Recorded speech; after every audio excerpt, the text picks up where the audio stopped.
कई दिनों से एक मूवी के बारे में ही चर्चा हो रही है जिसका नाम है भोला। और ये चर्चा इसीलिए हो रही है क्योंकि ये भी एक रीमेक है साउथ की, और वो भी सबसे बड़े फिल्म कैथी की। लोग तो रीमेक देखना पसंद नहीं कर रहे हैं, मगर भोला के साथ कुछ अलग ही हो रहा है क्योंकि इस फिल्म को अजय देवगन ने एक्टिंग के साथ साथ डायरेक्ट भी किया है। और कई लोगों का मानना है कि ये मूवी अजय देवगन ने कुछ अलग ढंग से बनाया है जो कि कैथी में नहीं था, पर कहानी का बेस तो वही है और लोग इसे पसंद भी कर रहे हैं। तो चलिए बिना किसी देरी के साथ मैं भोला का एक्सप्लेनेशन शुरू करता हूँ। उससे पहले आप सभी से रिक्वेस्ट है कि चैनल को सब्सक्राइब करके हमारे साथ जुड़िए। खैर, मूवी के शुरुआत में ही हम एसपी डायना जोसेफ को देखते हैं जो कि एक ट्रक का पीछा कर रही है क्योंकि उस ट्रक में सिक्का गैंग के गुंडे 1000 करोड़ के कोकीन ले जा रहे हैं। उस मुठभेड़ में डायना के कंधे पर गोली भी लगती है, पर वह बड़ी बहादुरी दिखाते हुए कोकीन और उन 7 गुनहगारों को पकड़कर लालगंज पुलिस स्टेशन में ले जाती है। इन गुंडों को वो जेल में बंद करती है और 1000 करोड़ के कोकीन को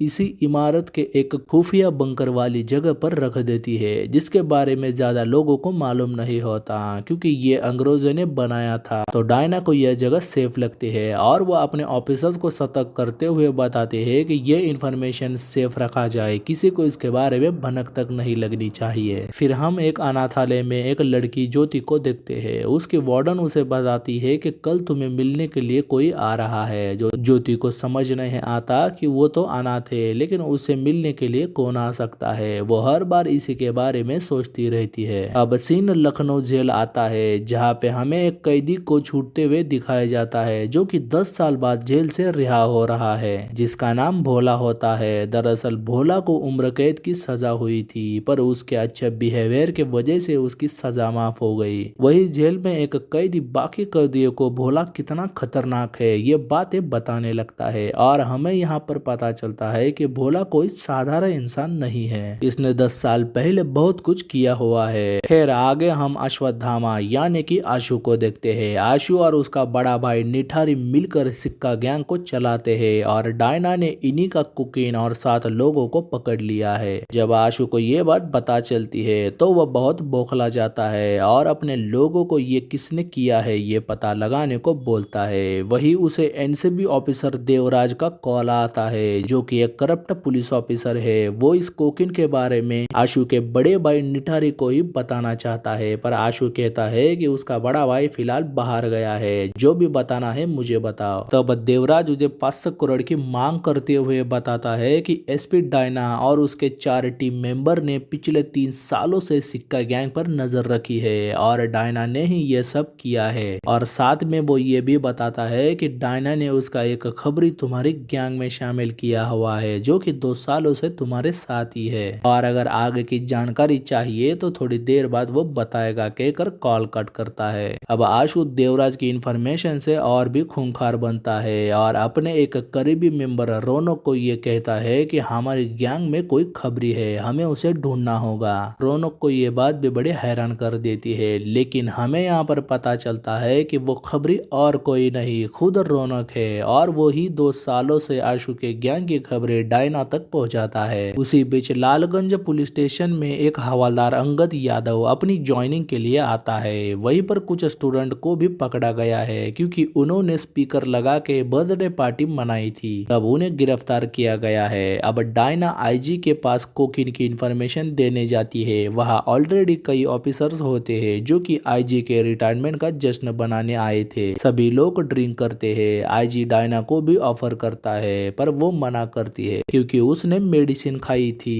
थोड़ी देर बाद सारे ऑफिसर्स एक एक करके बेहोश होते हैं। डायना को यह समझ आता है कि ये किसी ने जानबूझकर किया है, उन्हें फंसाने की ये कोई साजिश हो सकती है। सबकी जान खतरे में होती है। यहाँ पर हम देखते हैं कि उन बेहोश हुए ऑफिसर्स में दीप सिंह नाम का ऑफिसर्स देवराज के कहने पर ही सारे ऑफिसर्स के ड्रिंक में रोहिपनॉल नाम की एक बेहोश की दवाई मिलाई थी, जिसके वजह से ये सारे लोग एक एक करके बेहोश हो गए और दीप सिंह बेहोश होने का नाटक करके वो भी बेहोश हो जाता है। देवराज ने उसे बहुत बड़ी रकम देने का ऑफर दिया था और वो भी एक भ्रष्ट ऑफिसर है। फिर डायना डॉक्टर स्वाति को कॉल करके यह बेहोशी की बात बताती है। तब डॉक्टर स्वाति उन ऑफिसर्स को लेकर हॉस्पिटल आने को कहती है। तब डायना उन 40 ऑफिसर्स को हॉस्पिटल तक कैसे पहुंचाए इसके बारे में सोचने लगती है। तभी उसे वहां एक ट्रक दिखाई देता है। वो वहां पर खाना बनाने वाले लोगों को ट्रक चलाना जानते हो क्या पूछती है, पर उनमें से किसी को भी ट्रक चलाना नहीं आता। वही डायना को जीप में एक कैदी दिखता है। वो उसके पास जाकर पूछती है कि तुम ट्रक चलाना जानते हो क्या। वो हाँ कर देता है और हम देखते हैं कि वो कैदी और कोई नहीं 10 साल से जेल में बंद रहा भोला ही है। तब वो गाड़ी से उतर कर डायना को कहता है कि मैडम मैं ट्रक चलाना जानता हूँ पर मैं चलाऊंगा नहीं। तब डायना उस पर बहुत गुस्सा होकर चिल्लाने लगती है, पर उसे पता चलता है कि भोला तो 10 साल बाद जेल से रिहा होकर पहली बार अपने बेटी से मिलने जा रहा है। तब डायना उसे रिक्वेस्ट करते हुए कहती है कि 40 पुलिस वालों की जान खतरे में है, तुम्हें मदद करनी होगी। अगर तुमने मदद नहीं की तो मैं तुम्हें रिहा नहीं करूंगी, फिर से जेल में डालूंगी और यहाँ पर कई लोग अनाथ होंगे। आखिर भोला उसकी मदद करने को तैयार होता है क्योंकि वो अनाथ होने का दर्द जानता था। तब डायना सारे ऑफिसर्स को एक ट्रक में बिठाकर खाना बनाने वाले किड़ची को साथ में ले जाती है क्योंकि किड़ची शॉर्टकट वाला रास्ता जानता था। यहाँ देवराज दीप सिंह को कॉल करके कहा है पूछता है। तब वो बताता है कि डायना सारे ऑफिसर्स को ट्रक में डालकर कहीं ले जा रही है। तब देवराज उसे आशु के गैंग के एक मेंबर भूरा का नंबर देकर उसे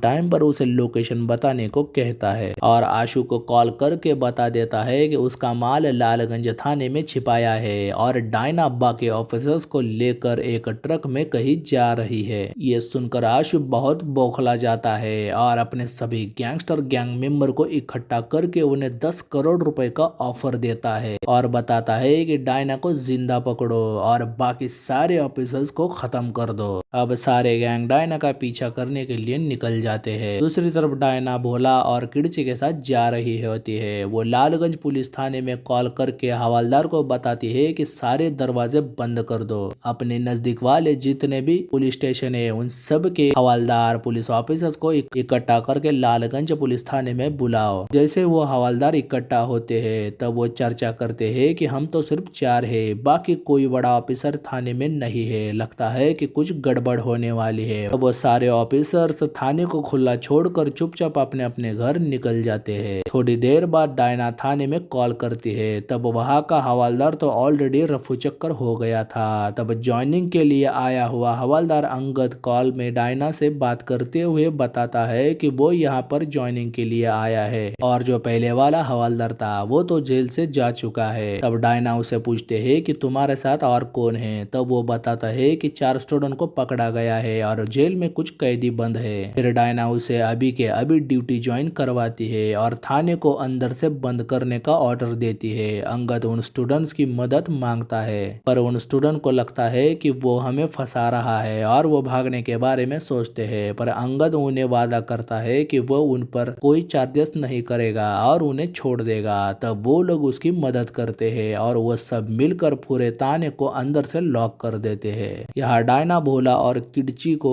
जंगल के शॉर्टकट वाले रास्ते से लेकर जाने लगती है। अब हम अनाथालय में ज्योति को देखते हैं कि उसे नींद नहीं आती। तब वो वॉचमैन से बात करके भोला को कॉल करके पूछती है कि आप कौन हो जो मुझे मिलने आ रहे हो। भोला पहली बार अपनी बच्ची की आवाज सुनकर इमोशनल होता है। भोला ज्योति से बात कर रहा होता है कि तभी उस पर गुंडों द्वारा हमला होता है और ट्रक में बुरी तरह से आग लग जाती है। यहाँ पर हम एक बाइक और ट्रक का बहुत बड़ा चेजिंग सीक्वेंस देखते हैं। भोला उन सब को एक एक करके खत्म कर देता है और एक जगह पर रुककर डायना पर बहुत गुस्सा होता है और कहता है कि बात गाड़ी चलाने की हुई थी, जोखिम उठाने की नहीं। मैं उन्हें बचा रहा हूँ जो कि दारू पी के पड़े थे। डायना उसे समझाती है कि ये हाई रैंक वाले ऑफिसर्स है, उन्हें धोखे से बेहोश किया गया है, इन्हें नहीं बचाया तो तुम्हारी बेटी से कभी नहीं मिलोगे और कहते हैं कि तुम्हें मेरी मदद करने के लिए क्या चाहिए। तब भोला थोड़ा सोचने के लिए वक्त मांगता है और अनाथालय के वॉचमैन को वापस कॉल करके ज्योति की तस्वीर भेजने को बोलता है। वॉचमैन एक एल्बम की तस्वीर भेजता है पर स्लो नेटवर्क से तस्वीर डाउनलोड नहीं होती। भोला ज्योति की तस्वीर देखने के लिए बहुत वेट करता है। उसी बीच उन पर एक और हमला होता है। इस बार 2 गैंग वाले लोग भोला को रोकते हैं और डायना और पुलिस वाले को छोड़कर जाने को कहते हैं, लेकिन भोला डायना से अपने बेटी के लिए एक कमरा, उसमें बिस्तर, फैन और एक अच्छे स्कूल में दाखिला देने का वादा मांगता है। डायना उसे प्रॉमिस करती है कि वो उसके बेटी के लिए जो चाहिए वो सब देगी। आखिर भोला फिर से अपना एक अलग अंदाज दिखाता है और उन दोनों गैंग को एक एक करके खत्म करता है। कई लोग तो उसका ये रूप देखकर भाग निकलते हैं। भोला इस बार भी उन सब को खदेड़ कर सारे पुलिस ऑफिसर्स की जान बचा देता है। दूसरी तरफ आशु अपने पूरे गैंग को लेकर लालगंज थाना आकर धमकाने लगता है कि उसे सिर्फ उसका सामान चाहिए, वो किसी को कुछ नहीं करेगा। अंगद डायना को कॉल करके ये बता देता है कि जेल के बाहर कई सारे लोग आए हैं जो कि धमका रहे हैं। तब डायना जेल के एक कैदी से बात करके आशु से डील करती है कि थाने में कोई भी ड्रग्स नहीं है और वो इन कैदियों को छोड़ देगी। तभी वो कैदी इशारों से आशु को बता देता है कि उनके साथ उसका बड़ा भाई निठारी भी है। आशु ये समझकर चुपचाप डायना की डील मानता है। फिर डायना अंगद को इन सब को छोड़ने को बोलती है, लेकिन उसे एहसास होता है कि कुछ तो गड़बड़ है। वो फिर से कॉल करके अंगद को कहती है कि सभी कैदियों से उनका नाम पूछो। फिर अंगद कैदियों से नाम पूछता है। सभी कैदी अपना नाम बता देते हैं, पर एक कैदी नाम नहीं बताता। तब डायना समझ जाती है कि वो कैदी निठारी है। तब वो अंगद को दूर होने को कहती है और थाने को फिर से बंद करने को कहती है। उतने में निठारी अंगद को दबोच लेता है, पर वह स्टूडेंट्स अंगद को निठारी से छुड़ाकर बड़ी मशक्कत करके थाने को फिर से बंद कर देते हैं। ये देखकर आशु आग बबूला हो जाता है और सब लोगों को थाने को ही तोड़ने को ऑर्डर देता है, क्योंकि जेल में उसका बड़ा भाई निठारी मौजूद था। अब कैसे भी करके उसे अपने भाई को बचाना है और उसे ये भी पता नहीं है कि जेल में वो कोकीन कहाँ पर छिपाए है। तब वो अपने पूरे गैंग के साथ थाने को तोड़ने लगता है। यहाँ डॉक्टर स्वाति डायना को कॉल करके जल्दी हॉस्पिटल आने को बोलती है, क्योंकि जहर के वजह से सारे ऑफिसर जल्दी मर सकते हैं। डायना उसे कहती है कि सारा हाईवे तो गुंडों से भरा हुआ है, इसीलिए वो डॉक्टर्स और एम्बुलेंस को लेकर स्वाति को मुक्तेश्वर मंदिर आने को कहती है, क्योंकि ट्रीटमेंट जल्दी हो सके। यहाँ आशु बड़े जोर जोर से अपने लोगों के साथ जेल को तोड़ने लगता है। तभी वह रौनक को भूरा के पास जाने को बोलता है, क्योंकि भोला और डायना का वो पीछा कर रहा था। फिर रौनक थाने से निकल जाता है और आशु को बिल्डिंग के पीछे से एक अंदर जाने का रास्ता मिलता है। वो दीवार कूद के अंदर पहुंच कर अपने भाई निठारी से मिलता है। निठारी उसे कहता है कि सब लोगों को खत्म कर दो। तो वो अंगद और उन स्टूडेंट को अपने हथौड़े से बुरी तरह से मारने लगता है, लेकिन बड़ी कोशिश करने के बाद वो सब इकट्ठा मिलकर आशु को काबू करने में सफल होते हैं। अब अगले सीन में डायना भोला को लेकर मुक्तेश्वर टेम्पल पहुंच कर डॉक्टर स्वाति का इंतजार करती है। वही देवराज दीप सिंह को कॉल करके डायना को खत्म करने को बोलता है, क्योंकि अगर डायना जिंदा रही तो कोई भी नहीं बचेगा। तब दीप सिंह सही मौके का इंतजार करते हुए बेहोशी का नाटक करता है। वही किड़ची भोला को उसके बारे में पूछता है कि तुम यहाँ पर कैसे आए, और हमें पता चलता है कि भोला एक बहुत बड़ा गुंडा था, पर उसे एक डॉक्टर लड़की से प्यार हो गया। वो उससे शादी करना चाहता था, पर उस लड़की को ये गुंडागर्दी खून खराबे वाली जिंदगी पसंद नहीं थी। तब उसने भोला को ये खून खराबे वाली जिंदगी छोड़ने को कहा और भोला ने उस लड़की के लिए ये दुनिया ही छोड़ दी और उससे शादी भी कर ली। लेकिन भोला के पिछली जिंदगी वाले कुछ लोग आ जाते हैं और उसकी बीवी को खत्म कर देते हैं। अब प्रेजेंट में भोला बताता है कि उससे उसकी बीवी छीन ली गई। तो उसे पता चला था कि उसके एक बेटी भी है, वो उससे मिलने जा रहा है। किड़ची उसकी कहानी सुनकर कहता है कि भाई तुम यहाँ से चले जाओ, ये पुलिस वाले तुम्हें फंसाएंगे जरूर। तभी डायना पीछे से ये सारी बातें सुन रही होती है। वो भी भोला की कहानी सुनकर इमोशनल होकर खुद के बारे में उसे बताने लगती है कि उसका भी दर्द तुम्हारी तरह है। उसको भी एक बच्चा था, पर पुलिस की ड्यूटी में माँ की ड्यूटी कम पड़ गई। जब वो प्रेग्नेंट थी तब उसके बच्चे को 2 गोलियां लगी थी। उसका बच्चा दुनिया में आने से पहले ही मर गया। उसका जख्म तो भर गया, पर आज भी वो दर्द नहीं भरा है। वही भोला उसे एक पायल देकर कहता है कि यह मैंने जेल में पत्थर तोड़ के कमाया है, आप ये मेरी बेटी को दे दीजिए। डायना कहती देती है कि ये सब खत्म होने के बाद तुम खुद अपनी बेटी से मिलोगे और तुम ही उसे दे देना, और उसे वापस करती है। अब फिर से हम लालगंज थाने में देखते हैं कि अंगद और लड़कों ने आशु को काबू कर लिया और उन्हें लगता है कि अब आशु कुछ नहीं करेगा। लेकिन तभी अचानक आशु के आदमी बाहर से और अंदर की तरफ एक वायर फेंक देते हैं, जिसके वजह से वो वायर एक लड़के के गले में फंस जाता है और वो लोग उस लड़के का गला घोंटकर उसे जान से मार देते हैं। वही खड़ी लड़की को यह देखकर शौक ही लग जाता है, क्योंकि वो इस लड़के से प्यार करती थी। अंगद को उस लड़के की मौत से बहुत गुस्सा आता है और वो आशु को उसी के हथौड़े से मारकर उसकी जान ले लेता है। वही अपने भाई की मौत से निठारी गला फाड़ कर अपना दर्द निकालता है। लेकिन अंगद को आशु को मारकर बहुत बड़ा रिलीफ फील होता है, क्योंकि वो तो बहुत ही खूंखार था। वो किसी को मारने के लिए एक बार भी नहीं सोचता था और एक मासूम लड़की की उसने जान ले ली है। अब टेम्पल में हम देखते हैं कि एम्बुलेंस आ जाती है और डॉक्टर सबकी ट्रीटमेंट शुरू कर देते हैं। वही दीप सिंह ठीक होने का नाटक करके डायना को कहता है कि वो भी उसके साथ रहेगा, लेकिन वहाँ भूरा अपनी गैंग के साथ आता है। तभी दीप सिंह भोला को चाकू मारकर अपना असली चेहरा दिखाता है और इसी का फायदा उठाकर भूरा भोला पर कई वार करके उसे अधमरा कर देता है और डायना के लगे जख्म पर पैर रख कर उसे घाव देता है और ड्रग्स कहाँ है ये पूछने लगता है। डायना दर्द के मारे चिल्लाने लगती है, पर ड्रग्स कहाँ है ये बिल्कुल नहीं बताती। तभी रौनक आ जाता है और भूरा को कहता है कि इस डायना को तो मैं मारूंगा। वो डायना के पास जाकर इशारा देता है कि उसकी गन छीन ले, लेकिन डायना उसे कहते हैं कि रौनक तुम्हें यहाँ पर नहीं आना चाहिए था, क्योंकि हम देखते हैं कि भूरा को रौनक के बारे में ऑलरेडी पता चला था, क्योंकि देवराज ने रौनक की डिटेल्स निकाल कर उसकी फोटो भेजी होती है और वो रौनक को भी तड़पा तड़पा कर मार देता है। वही भूरा को पता चलता है कि आशु मर चुका है। यह सुनकर उसके तो पैरों तले जमीन खिसक जाती है। वो गुस्सा होकर डायना को अपने साथ लेकर लालगंज थाने की तरफ निकल जाता है। वहीं पर हम देखते हैं कि भोला को ज्योति की याद आती है। वो होश में आता है और भोले बाबा का त्रिशूल लेकर भूरा के सारे आदमी को एक एक करके खत्म करता है और उनके साथ दीप सिंह को भी वो मार देता है और वो बाइक लेकर भूरा का पीछा करता है। उसके साथ हैंड टू हैंड तगड़े फाइट करके उसे भी बुरी तरह से मारकर खत्म कर देता है और फिर डायना और भोला किडची को लेकर सुबह की पहली किरण के साथ लालगंज के पीछे वाले गुप्त रास्ते के जरिए थाने के अंदर पहुंचते हैं। वहीं पर भोला को देखकर निठारी डर के मारे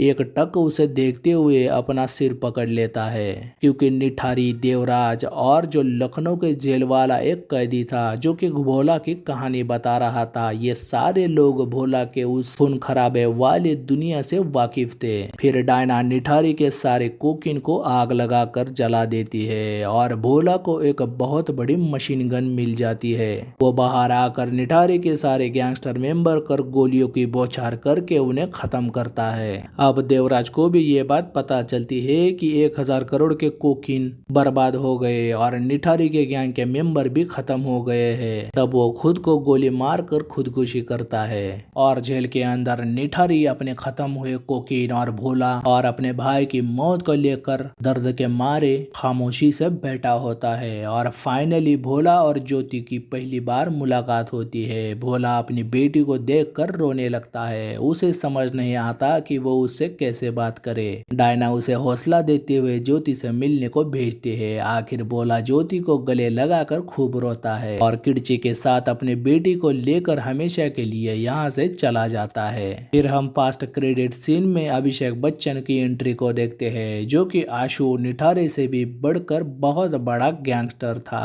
और अभिषेक बच्चन हमें भोला पार्ट 2 में नजर आने वाले हैं और वो भी एक दमदार विलेन के रूप में। और इस तरह से भोला की कहानी यहाँ तो खत्म नहीं होती, क्योंकि इस पार्ट 1 में तो सिर्फ इंट्रोडक्शन वाला प्लॉट था। चाहे वो अजय देवगन का किरदार भोला हो या फिर निठारी, आशु या फिर डायना हो, सभी के किरदार को हमने पार्ट 1 में जाना है। अब इन सारे विलन और भोला की क्या स्टोरी थी, भोला की बीवी यानी अमला पाल को किसने मारा और क्यों मारा, अभिषेक बच्चन का भोला के बीच में क्या रिश्ता था, ये सारे सवाल हमें पार्ट 2 में पता चलेंगे। ये मूवी तो कैथी का रीमेक थी, जिसमें हमने कार्तिक को एक्टिंग करते हुए देखा था और वो कहानी बहुत ही अलग थी। हालांकि दोनों मूवी का प्लॉट सेम ही है, जैसे कि एक रात की कहानी हैं कि 10 साल बाद एक पिता अपने बेटी को मिलने जा रहा है और ये कहानी एक रात की है, लेकिन जो प्रेजेंट करने का तरीका था वो दोनों मूवी में बहुत ही अलग नजर आया है। लेकिन फिर भी मुझे कैथी मूवी बहुत पसंद आई थी और जो उसका इमोशन था वो मैं कभी नहीं भूलूंगा। लेकिन भोला के साथ वो थोड़ा सा डिफरेंस नजर आता है क्योंकि अजय देवगन ने इस मूवी को डायरेक्ट किया है और उनका इमोशन कहीं ना कहीं थोड़ा सा कमजोर आया है और कहानी धीमी लगने लगती है। और बॉलीवुड में ये पहली मूवी होगी कि जिसमें फ्रेश एक्शन नजर आया है। इस बात के लिए अजय देवगन की तारीफ तो बनती है। अगर ओवरऑल देखा जाए तो भोला मूवी एक एंटरटेनमेंट पैकेज है जिसे आप अपने फैमिली के साथ देख सकते हैं। और जिन्होंने कैथी को नहीं देखा है उनके लिए तो यह मूवी देखना बनता ही है क्योंकि ऐसा एक्शन और साथ में जो अजय देवगन, तब्बू और बाकी सारे कलाकार की एक्टिंग है वो आपको जरूर इम्प्रेस करेगी। और कैथी और भोला के कंपैरिजन में आपको क्या लगता है ये कमेंट में जरूर बताइए। और मेरा एक्सप्लेनेशन करना आपको अच्छा लगे तो वीडियो को लाइक और शेयर करिए और साथ वाली बेल भी प्रेस करिए जिससे आपको वीडियो की नोटिफिकेशन तुरंत मिल जाए। और चैनल को सब्सक्राइब करना मत भूलिएगा। और मैं मिलूंगा आपसे अगले वीडियो में, तब तक के लिए गुड बाय।